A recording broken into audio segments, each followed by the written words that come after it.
Salam sejahtera bagi kita semua. Perkenalkan nama saya Gita Netania Manurung dengan NIM E11112011057,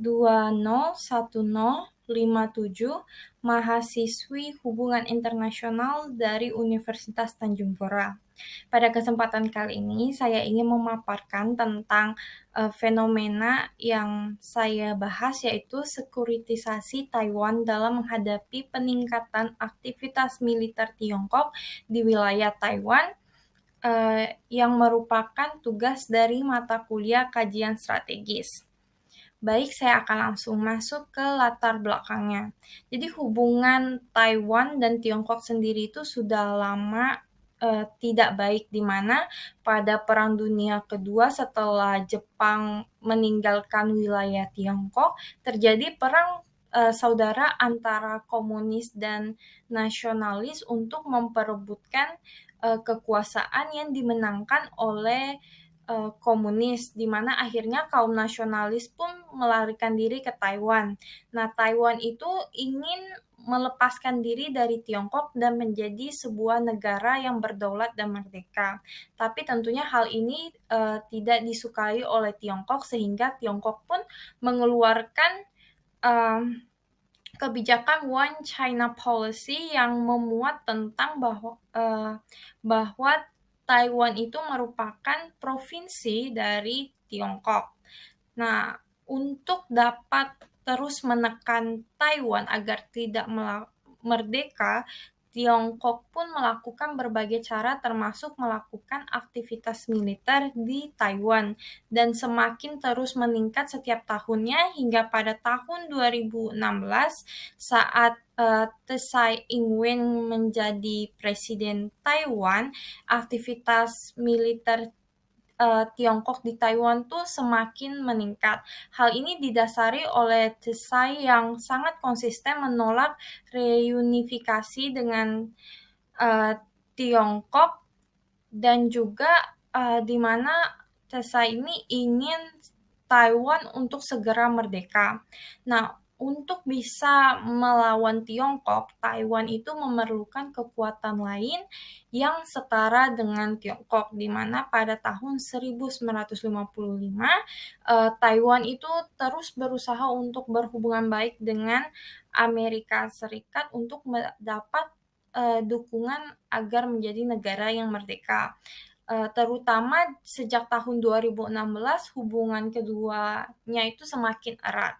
Lalu dalam melihat itu, melihat permasalahan ini, akhirnya pun fokus masalahnya menjadi bagaimana sekuritisasi Taiwan dalam menghadapi peningkatan aktivitas militer Tiongkok. Sedangkan rumusan masalahnya, bagaimana sekuritisasi Taiwan dalam menghadapi peningkatan aktivitas militer Tiongkok di wilayah Taiwan, dan tujuan dari penulisan ini adalah untuk melihat tindakan atau untuk memaparkan tindakan atau pengaruh dari peningkatan aktivitas militer Tiongkok di sekitar Taiwan dan upaya Taiwan untuk menjaga keamanan negaranya. Dalam analisis untuk isu ini sendiri, saya menggunakan konsep dilema keamanan milik Jervis yang mengungkapkan bahwa konsep keamanan itu adalah suatu kondisi di saat kebijakan keamanan suatu negara bisa menyebabkan pelemahan kebijakan keamanan negara lain. Dan persaingan atau konflik keamanan pun berpotensi terjadi karena dalam sistem anarki internasional, setiap negara mengambil keuntungan bagi negaranya. Lalu untuk teorinya, saya menggunakan teori sekuritisasi milik Buzan yang melihat bahwa kepentingan nasional negara itu merupakan agenda penting dalam sekuritisasi, dan dominasi negara itu penting untuk menentukan keamanan negaranya, serta kekuasaan itu bisa menjadi penyelesaian bagi masalah keamanan negara, atau bahkan bisa menjadi alat bagi aktor sekuritisasi untuk melakukan abuse of power terhadap hak sipil maupun hak oposisi. Untuk pembahasan sendiri, dalam peningkatan aktivitas militer Tiongkok di wilayah Taiwan itu tuh terus meningkat terutama pada tahun 2022-2023, di mana pada tahun 2022 Tiongkok itu mempunyai 2.035.000 tentara, sedangkan Taiwan hanya memiliki 169.000 tentara. Dan juga dalam kekuatan militer juga Tiongkok tuh lebih unggul daripada Taiwan, di mana Tiongkok memiliki ratusan pesawat, kapal, dan juga kekuatan nuklir.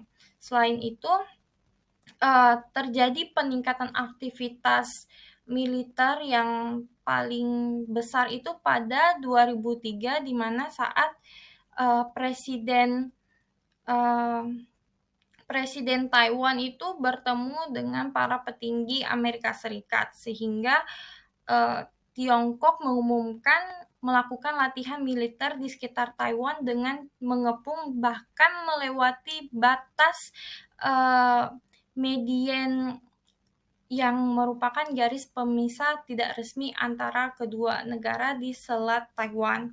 Lalu untuk usaha sekuritisasi Taiwan dalam menghadapi peningkatan aktivitas militer Tiongkok itu bisa dilihat dari Taiwan yang membangun hubungan dengan Amerika. Selain itu juga Taiwan mengupayakan modernisasi militer dengan Amerika Serikat sebagai pemasoknya, dan pada tahun 2023 terdapat Undang-Undang Otorisasi Pertahanan Nasional Kongres Amerika Serikat yang ditandatangani oleh Presiden Joe Biden yang menyepakati anggaran 1 miliar US dollar untuk persenjataan dan amunisi bagi Taiwan. Dan juga Kementerian Pertahanan Taiwan itu secara gencar melakukan berbagai latihan perang untuk bersiap melawan Beijing. Dan pada 10 April itu Angkatan Laut AS mengirim banyak kapal perang di Laut Cina Selatan untuk menekan kekuatan militer Tiongkok yang sedang latihan di Taiwan di bulan yang sama, yaitu April, setelah Presiden Tsai kembali dari Amerika Serikat. Untuk kesimpulan dari pembahasan saya sendiri, dengan berbagai aktivitas militer yang terus terjadi di wilayah Taiwan itu perlu melakukan suatu tindakan sekuritisasi untuk menjaga keadaan negaranya dan untuk menjaga agar tidak ada perang antara Tiongkok dan Taiwan, sehingga Taiwan harus membentuk suatu kekuatan baru yang dapat melawan Tiongkok. Sekian yang bisa saya sampaikan. Saya harap apa yang baru saya sampaikan ini bisa bermanfaat bagi kita semua. Mohon maaf jika ada salah kata dan yang tidak berkenan bagi teman-teman semua, dan terima kasih telah menonton. Sampai jumpa kembali.